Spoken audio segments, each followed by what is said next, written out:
सबसे पहले तो अपने परिवार को मेरा प्रणाम, जोहार, आदाब। रिस्पांस तो बहुत अच्छा मिल रहा है, आशीर्वाद भी मिल रहा है और जनता जो है खुश भी है हमसे, क्योंकि जो भी 15 साल से समाज सेवा किए ये पूरे गिरिडीह की जनता जो है जान रहे हैं। जो हमसे नहीं मिले थे या नहीं जुड़े थे वो भी अब जान चुके हैं, क्योंकि जब एक दूसरे से मिलना होता है तो लोग सामने पहचान जाते हैं कि नहीं आप ही हैं। तो ऐसा हमको फील्ड में देखने को नज़र आ रहा है। जनता लोग से जब मुलाकात कर रहे हैं तो मेन क्या समस्या निकल करके सामने आ रहा है? समस्या तो देखिए बहुत है, ये तो सुनते सुनते थक गए हैं। सड़क, पानी, बिजली। हम बोले कुछ हट के हमसे बात कीजिए, तो बेटी का शादी है, हम यहाँ कर्ज लिए। आज भी हमारा फील्ड में दौरा हुआ तो एक महिला बहुत बूढ़ी थी, बोली कि क्या बोले बेटी का शादी में हमको नहीं कहीं से हुआ, हमको लोन लेना पड़ा, लोन भी हम नहीं भर पा रहे हैं।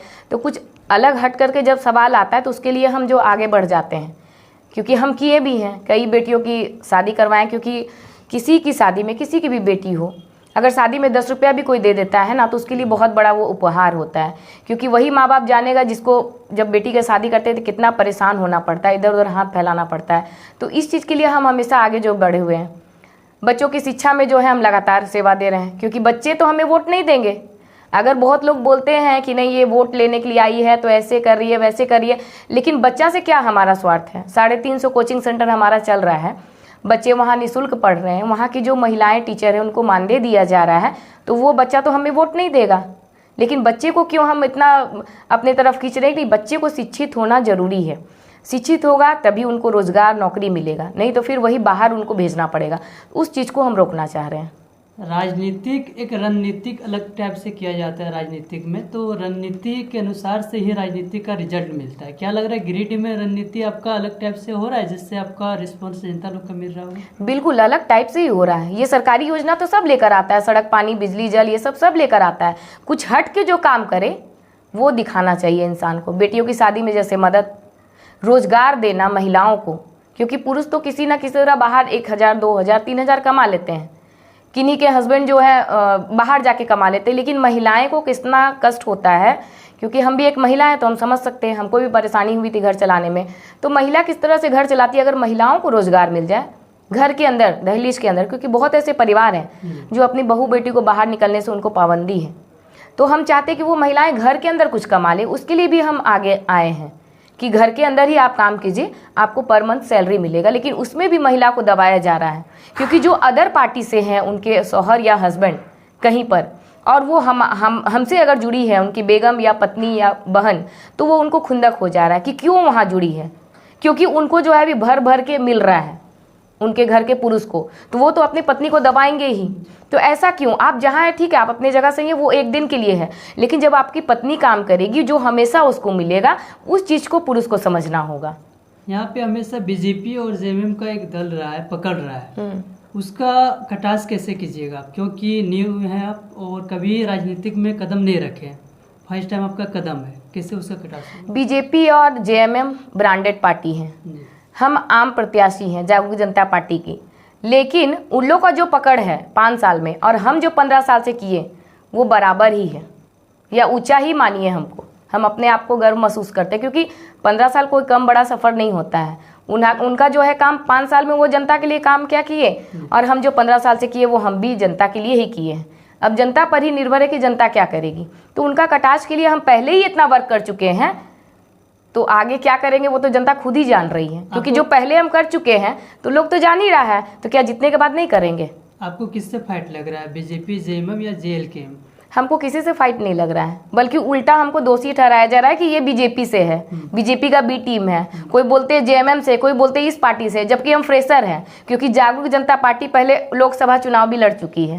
तो हमको किसी से क्या फाइट करना, हमको किसी से कोई मतलब नहीं है, और ना ही हमको किसी से डर है। अगर वो काम किए हैं तो जरूरी है, ऑब्वियसली है कि जनता उनको वोट जरूर देगी भाई, क्योंकि वो काम किए हैं। अगर लगता है जनता को कि नहीं हम समाज सेवा एक होकर, समाज सेवी बनकर इतना काम किए गिरिडीह में, तो वो जनता हमें वोट भी दे सकती है। अब जनता पर निर्भर है कि जनता क्या करेगी। मुझे जो है किसी से कोई लेना देना नहीं है, चाहे वो बीजेपी से हो, जेएमएम से हो, कांग्रेस से हो या अदर कोई भी पार्टी, मुझे उससे कोई फर्क नहीं पड़ता। मेरा अपना जागरूक जनता पार्टी है, गिरिडीह विधानसभा की प्रत्याशी हैं। लेकिन ये अफवाह जो फैलाया जा रहा है कि बीजेपी से हैं, तो बताइए बीजेपी से हमारे सहवादी जी हैं और जेएमएम से सिटिंग विधायक हैं, तो फिर अनीसा सिन्हा को कहाँ से बीजेपी से टिकट मिल गया।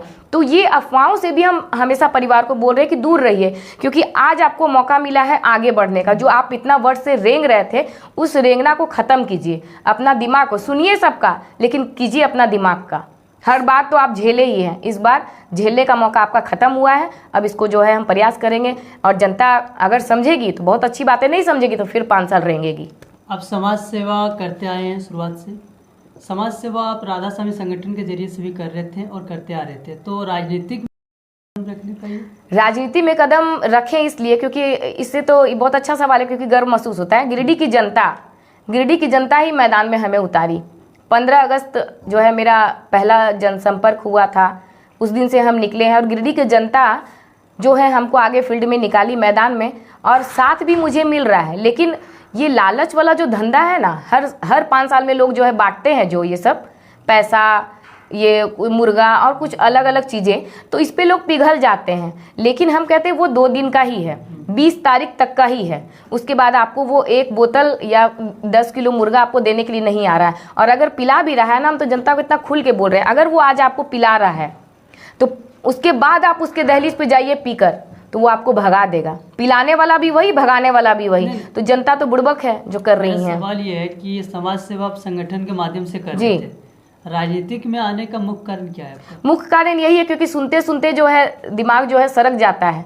अभी तक समाज सेवा कर रहे थे, लोगों हमारे तक लोग आ रहे थे, हम सुन रहे थे। जब फील्ड में हम निकले हैं ना, तो हमको पता चला क्या क्या परेशानी है, खासकर महिलाओं के बीच, कि हमको काम नहीं मिलता। हम लोग तो दबाव में आके वोट दे देते हैं, लेकिन घर बैठे महिला को कैसे जीवन यापन करना पड़ता है या कैसे घर चलाना पड़ता है, वो चीज़ देखना पड़ रहा है। उसके लिए जो है महिलाएं आगे आई कि हम लोग को कुछ काम मिल जाए। तो उसके लिए जो हम प्रावधान पहले से रखे थे, महिलाओं को रोजगार, उसके साथ युवाओं के लिए भी हम लोग सोचे हुए हैं। शिक्षा को लेकर कहा था कि यहाँ पे स्कूल नहीं है, कोई बच्चा पढ़ नहीं पा रहा है, उसके लिए हम कोचिंग किए, हर एक तरह की सुविधा हम दिए हैं। तो राजनीति में जब उतरे हैं तो अलग अलग जो बातें सुनने को मिला, इससे और मुझे लग रहा है कि नहीं, एक बार जो है जनता का सपोर्ट हमको मिलना चाहिए, जो कि हम इसको पूरा धरातल से लोगों की मदद कर सकें। राजनीति में उतरना कोई मकसद नहीं था, लेकिन लोगों का प्यार, आशीर्वाद, और हमें जनता ही आगे बढ़ाई है। अब जनता ही समझेगी कि क्या करना है। पहले से भी कर रहे हैं, शिक्षा, स्वास्थ्य और रोजगार, ये पहले से भी कर रहे हैं, आगे भी यही, ज़्यादातर यही सुनने को मिल रहा है। स्वास्थ्य की भी स्थिति इतनी खराब है कि अभी देखिए आए दिन कितना घटना हो रहा है। हर एक हॉस्पिटल में जच्चा बच्चा मर जा रहा है। कोई पेशेंट लेके जा रहा है, 2 दिन रख रहे, 3रा दिन आप रेफर कर दे रहे, एम्बुलेंस नहीं मिलता है। तो ये सब तो मान लीजिए अगर कोई हॉस्पिटल खोल रहा है तो उसको पूरा सुविधा देखना चाहिए कि है कि नहीं है।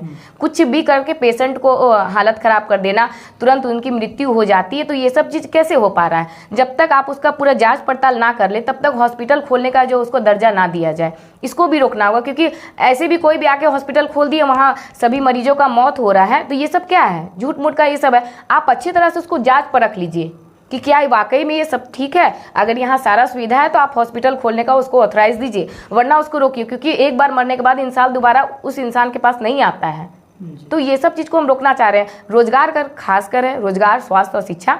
और रही बात कहीं कहीं प्रदूषण का भी आया है मामला सामने कि पॉल्यूशन इतना है, क्या किया जाए। मोहनपुर तरफ की जो है, तो उसमें भी हम बात रखें कि भाई अभी तो हम सरकार में नहीं है, जो इतने दिन से थे उनके पास आप बात रखिए। लेकिन पता चला कि नहीं, कोई सुनवाई नहीं हुआ। वहाँ पे जो एक यंत्र रखता है, मशीन वगैरह, हम तो उतना हमको पता नहीं है, वो शायद मशीन वहाँ है, अगर वो चलाया जाए तो धुआं जो गलत मतलब खराब जो धुआं निकलता है उसको उससे रोका जा सके। लेकिन वो भी मशीन शायद बंद पड़ा हुआ है, ये क्या है ये मुझे अच्छी तरीक़ा से पता नहीं है। लेकिन हमको जहाँ तक हम लगा, हमको उतना जो है हम पब्लिक को बताए हैं कि अगर हमारी हम आते हैं अगर, तो प्रयास करेंगे कुछ ना कुछ उसको सुविधा जो है। देखिए जहाँ मशीन है वहाँ से तो मशीन हट के जा नहीं सकता है, क्योंकि वहाँ इतना ही लोगों का, उसमें भी रोजगार है।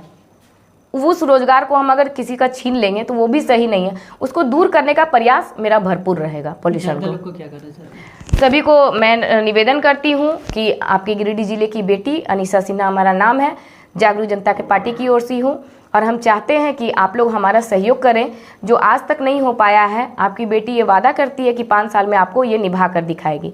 बहुत बहुत धन्यवाद आपका।